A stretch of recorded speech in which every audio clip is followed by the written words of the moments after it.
This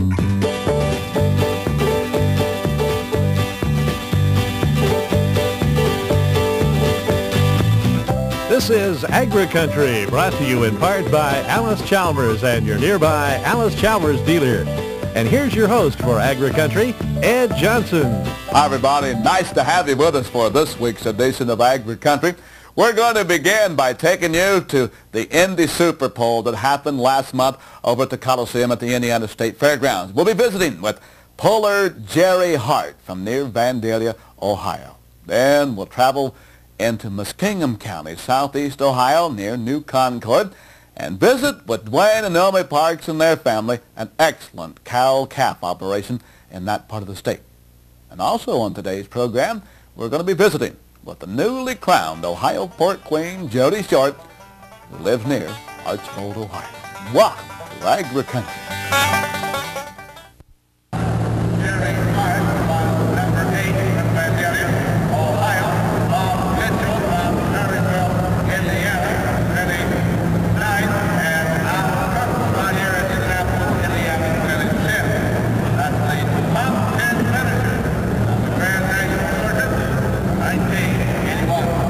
Defending national champ, 12,000 super stock, Jerry Hart, near Vandalia, Ohio, western Ohio.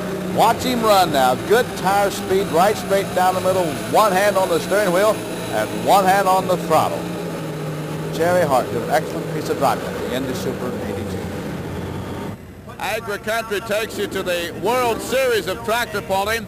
The Indy Super Bowl. We're at the Coliseum of the Indiana State Fairgrounds. This is the 9th annual. And our guest, Jerry Hart from near Vandalia, Ohio. Jerry finished, I believe, second in the 9,000 super stock competition of the Grand National Circuit, and then won the 12,000 super stock competition in 1981. Jerry, as we look at this tractor, what model is this? It's an International Harvester, 1066. It's just basically a stock tractor. How many horsepower do you think you're generating? Any idea? That's just a guess. They say maybe 1,000. I've even heard 1,500, but 1,000 would catch it a lot better. If a guy was going to buy the 1066 new today, Jerry, what kind of cost would we be looking at? Well, if you could buy the darn thing, they don't make it. The last year they made it was in 75, and I think this one didn't have a cab or anything like that. It sold for around 23, 25,000. If somebody came up to you here at Indy Super and said, Jerry, I'd like to buy this tractor, a very competitive, one of the best on the circuit, what would you want for the tractor? Well, number one, I don't think I'd sell it. There's a lot of for sale. There's some real good ones for sale for 30, 40,000.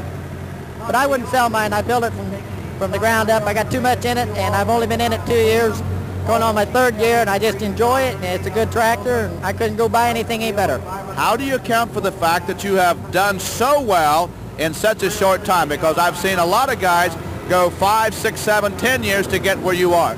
Well, number one, I went out and bought the best stuff I could get my hands on to begin with. I'd been involved in drag racing before, and it was always a low buck operation. I decided if I went in it again, I'd get the best stuff I could get and go from there, but I've had a lot of luck along the way. Tires are so important. Very important. I should ask you, not how, but what kind of tires have you got here and what size? Firestone. 30.5, 32s, everybody runs the same tire. Everybody's got Firestones that runs my class. And it looks like you guys are still grinding them down to get it ready. Yep. I ground mine down when I got back from California and set them out by the barn, and we just put them on about 2 days ago. Most of you fellows are running with turbochargers. Explain to our viewing friends, Jerry, the turbocharger. Well, you just put one turbocharger behind the other and just start pushing it. Just keep on driving one right after the other. And the real purpose of a turbocharger is what? Manifold boost, get boost pressure. I was 40 pounds short out here today. I don't know really why, but I was really down on boost pressure. I should have been running 160, and I was running 120. How much is power? How much is skill? Do you weigh it 50-50? The balance and the weight balance, just like a short pull like this. I might have been a shade bit heavy, but we made changes on our tractor this year, and you got to compensate them. And hooking early, we hooked fourth, and you really don't know what's going on yet. And I don't think we was really hurting for weight. I don't know, but just like you notice he's got a great big pile of mud in front of that thing. I did too. It gets awful hard to pull that mud alone. So we're getting down in the track too far too also. You're going to be going on the Southern Circuit. In fact, when this is on the air, you'll be in the South. Would you rather pull outdoors or indoors? Oh, outside. This indoors is a pain. It's a pain because, well, diesels decompressed don't work good when it's cold. And, boy, it's just dealing with the cold weather. It's a problem, but everybody comes if you get. Jerry, we try to take the smoke out of doors with a gigantic smoke tube and a big fan at the other end.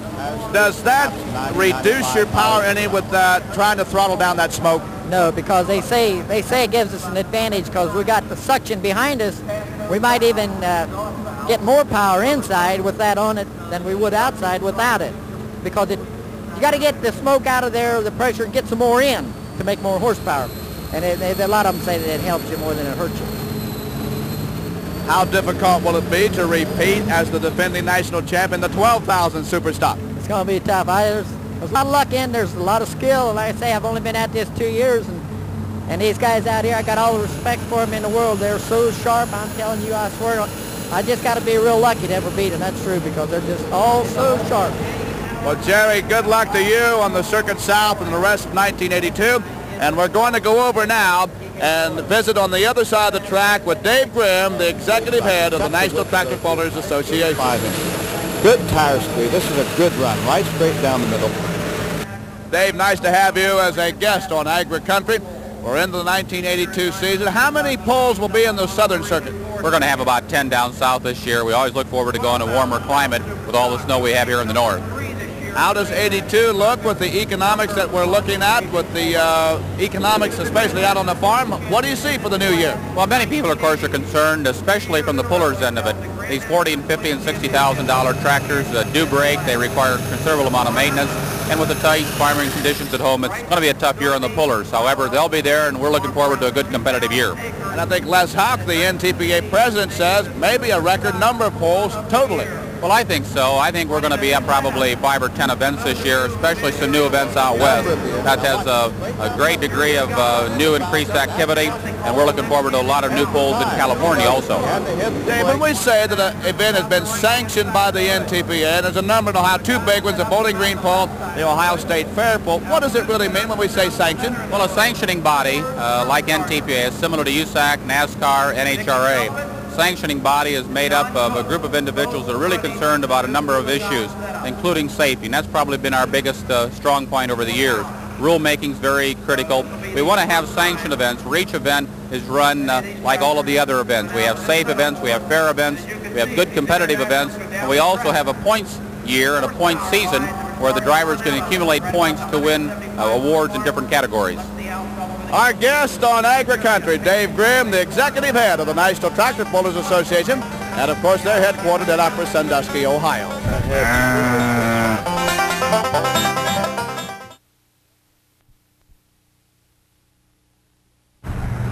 This week, AgriCountry takes you to the beautiful rolling hills of southeast Ohio, and in the background you can see some of the terrain of Muskingum County. And this week we visit with Dwayne and Naomi Parks and their family, where they have a cow-calf operation in this part of Ohio. We've got the cows in the background behind us. Let's begin by first sharing, Dwayne, total acres in the operation. We own 320, and then we ran about 700 acres. And how many cows would you run? We run about 125 cows a year. Now, we also know that there's some sheep in the operation that the kids are involved in, some steers in the operation, but the cows would be the key as far as livestock. Well, we got the 125 cows, but we background calves in the fall of the year. We feed cattle all the time. We sell cattle every week for locker beef. And purely locker beef? Well, locker beef, and it goes through the meat case too. One man takes our cattle. Patterson Beef over at the center takes our cattle, and he processes them. And if somebody wants a half a beef or a quarter beef, that's the way we sell it to them. Naomi, we have said a number of times that when you're out in rural Ohio and on the farms, goodness knows the wife plays a very, very key role. And I certainly know that that's the situation with your family. I think you've had some sleepless nights because of lambs. That's right. They came awful fast this year. We didn't have it strung out. And Valerie and I spent a lot of long nights and early mornings in the barn this spring. But it's kind of exciting. It's exciting. It's enjoyable to see the little ones running around. What about with the calves now? Do you get involved with that, or are the gals pretty much on their own? Well, you know, they're outside. Most of our fields have creeks going through them, and they have to be checked at least twice a day. So in between Dwayne and I, we usually see each herd twice a day. And if we know we're going to have one calf, we'll go back that third or fourth time to make sure it's on the ground and has nursed that first time. Now, I mean, when do you think you can begin, or when did you begin with the children to give them actual responsibility here at the farm? Very young. You know, it was always go up and throw down the hay, or be sure to count the cows when you feed them. And it started young. They all know they're to count, and they know everything's to be checked twice a day. Everything's to have feed. So they've learned responsibility quite young. Dwayne, I can recall in our farm, Fairfield County and Rolling Hills, and learned to work at an early stage. There's no substitute for teaching children how to work, is there? Right. Well, as long as they're here, they got a job. We started them out, we used to raise baby calves on the bucket, and I think I'd be safe to say when the kids was 3-4 years old, they were out helping. It starts young. You've been into the large round bales how long now? Oh, probably 7 years, 7-8 years. That's a long enough time to give them a real test. Are you pleased? We like them. We make about 1,000 round bales and about 10,000 square bales. But the round bales, we can make a lot of hay quick. Now, just like with this bunch of cows here, when I feed the cows, I'll unroll like one bale for 30 cows. But I'll just unroll like the top of it, and then I put the rest of it in the ring. But when you unroll the top of it and maybe 30 foot of it, then everything can get to eat.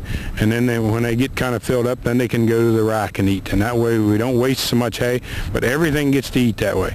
I noticed you brought some silage up for the old cows. Was that just for our shooting here, or would you normally feed them some silage? Well, we started feeding these cows, 3 weeks ago, a little bit of silage, all our cows. But we're backing off on it now because they've got too much milk, and we're afraid these calves are going to start scouring on us.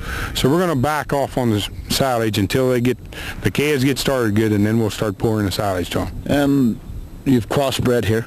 Yeah, these calves here are out of an Angus bull, and these are Charolais Angus cross cows, most of them.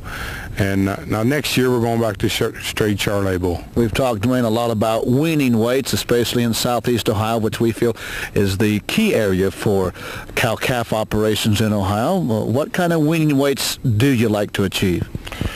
Well, as I say, our steers weighed 560 pounds last year when we sold them, but I think we've got to get at least 500-pound average out of all our calves because of the cost of keeping a cow and everything. And the market is low this year, but you've got to put the weight on in order to make out. Naomi, we talk about finances. I think the lady goes through just as much trauma as we try to make ends meet on the farm as the husband does. That's right. I keep the books, and I can see, how much money we make. And then I look at these bills that come in and think, oh, how are we even surviving? And I think the biggest thing right now is the interest rate and the economy. It's just got a hold on everything, including the farmers. Well, a visit now with two of the children of this family. Debbie, where do you go to school? John Glenn Middle School. And what year? 8th. Well, we've got these steers back here, and I understand that you get deeply involved with the steers. How many projects? I've taken steers for about 5 years. You enjoy that? Yeah. Now, what have been some of the things you've been doing the last couple of months with the steers? Oh, I haven't really been getting to catch them and working with them, mostly just feeding them and brushing them in the barn and stuff. Now, when would you show at the county fair? August 15th. So a long time. What would you like to have these guys weigh by then? 1,200. What did your steer bring last year? 1,400. That's not too bad. $1,400? Yeah. That's a pretty good price. Yeah. How'd you do at the show? Got third in my class. Not too bad. Want to visit now with Ron, and of course he's involved 4-H, I would guess, Ron, plus the FFA. Yeah. Sophomore at John Glenn High School. Now, how do you and Sis really work out this steer situation? Well, she does most of the feeding, and when we go to the shows, we kind of help each other getting the steers ready, but I'm not really feeding the cattle as much as she does. Now, will the two of you be involved in other projects at the county fair? I might take a feeder calf, and I'm thinking about a pen of feeder lambs this year since I've got a new project in FFA. And would you have other projects other than the sheep and the steers? I have a cow-calf herd that consists of 8 head right now, and I plan on further developing it. And then I've put 5 acres of corn in last year, 3 acres of oats, and I plan to further make them larger to like 10 acres of corn or maybe 5 acres of oats, just grow every year. I kind of gather that you enjoy being out here on the farm. Oh yeah, I wouldn't be in the city. We've moved over to the sheep lot, and of course this is where Valerie becomes deeply involved. How many ewes we talked about, Valerie? Right now you see 36 head behind you, but there's some others with younger lambs over in the barn that aren't old enough to come with a bigger bunch right now. When did you begin lambing? Probably 2 weeks ago. In 1 week I lambed 63 lambs, so we were quite busy here at the farm. And I understand there are some sleepless nights. Yeah, there's been quite a few this year with them coming so quick, because it usually straggles out over a 2-week period of time, but there are so many in 1 week that we had some sleepless nights here. How many twins? So far I've had like 24 sets of twins, so they're really doing pretty good for me this year. So what percentage are you so far? I've got like 175%. Oh, that's excellent. And you would like for that to continue? Yes, that's correct, and they're really doing pretty good. I'd like to sell them for the Easter market, get them up there for 50-pounders. It might push it, but that's where a lot of the money is right now. So. And when would you like to sell these little rascals? The 1st of April, and if not then, I'll wait until September or October to sell them. I'll leave them on their mothers and let them have a little bit of creep during the summer months, and then they'll be weighing 75, 80 pound going off their mothers, and feed them in the feedlot for a little bit and then sell them as fat lambs at 110 pound. Well, we got a little guy here that's interested in eating right now. What are you feeding them other than their mother's milk? They have a creep. They're just not getting started on a creep ration with some oats and soybean meal and such in it. And it's just got a little bit of milk replacer just to get them started, and then they'll go on a full creep, trying to push them for the 50-pound Easter market.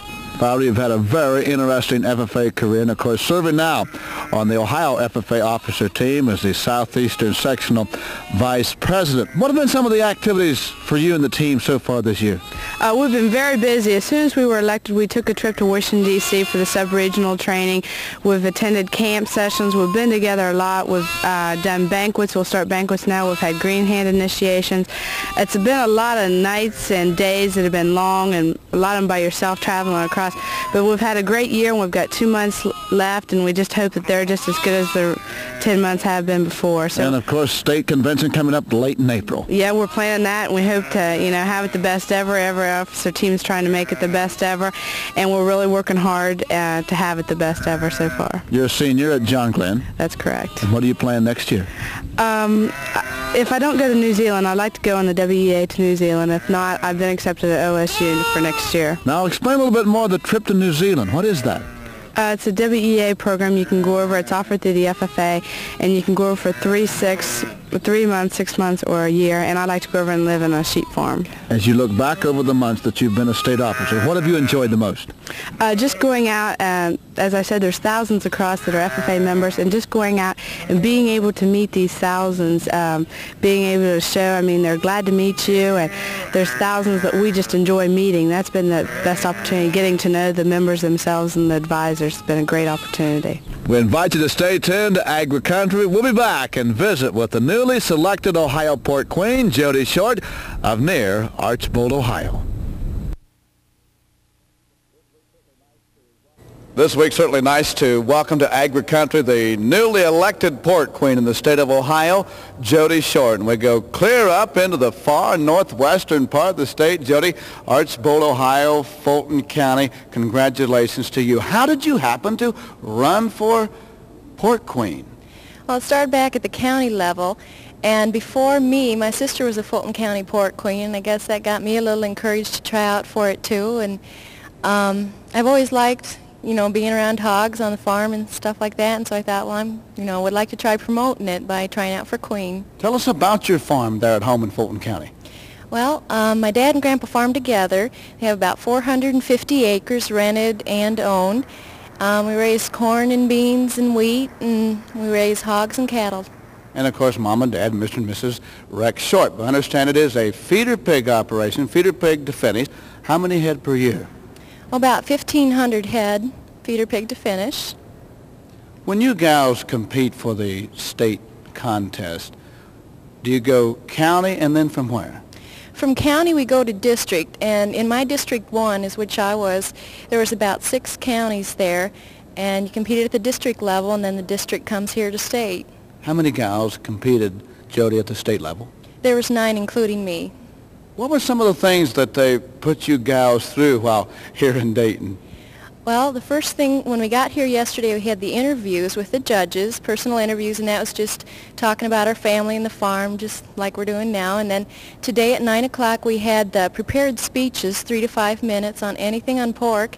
And then this afternoon at 2 o'clock, we had impromptu speeches where we pulled something out of a bag and had to talk about it. For my prepared speech on pork, I did a little radio talk, like from station PORK, and just did some weather and a commentary and a little news, including facts about pork and prices as the weather temperatures, and commentary about how we can't always depend on government and things like that, but we can always depend upon the great taste of pork. Jody, again, congratulations to you, and nice to have you as a guest on AgriCountry. We've been talking with Jody Short, Fulton County, far northwest Ohio near Archbold, and newly crowned queen of pork for Ohio. Certainly nice to have you with us today for AgriCountry. Next week, we're going to be visiting with Sheila Smith. She had the winning poultry demonstration at the 1981 Ohio State Fair. From there, we're going to travel to the farm of Steve and Sue Smith from near Canal, Winchester, Ohio. He's been deeply involved in no-till farming for a number of years. And also next week, we'll visit with recently named Pork All-America for Ohio, Edwin Berry, whose tremendous hog operation is just east of Lancaster, Ohio. Thank you for joining us today for AgriCountry with Ed Johnson, brought to you in part by Alice Chalmers and your local Alice Chalmers dealer. AgriCountry recognizes farm families who produce daily our abundant food supply.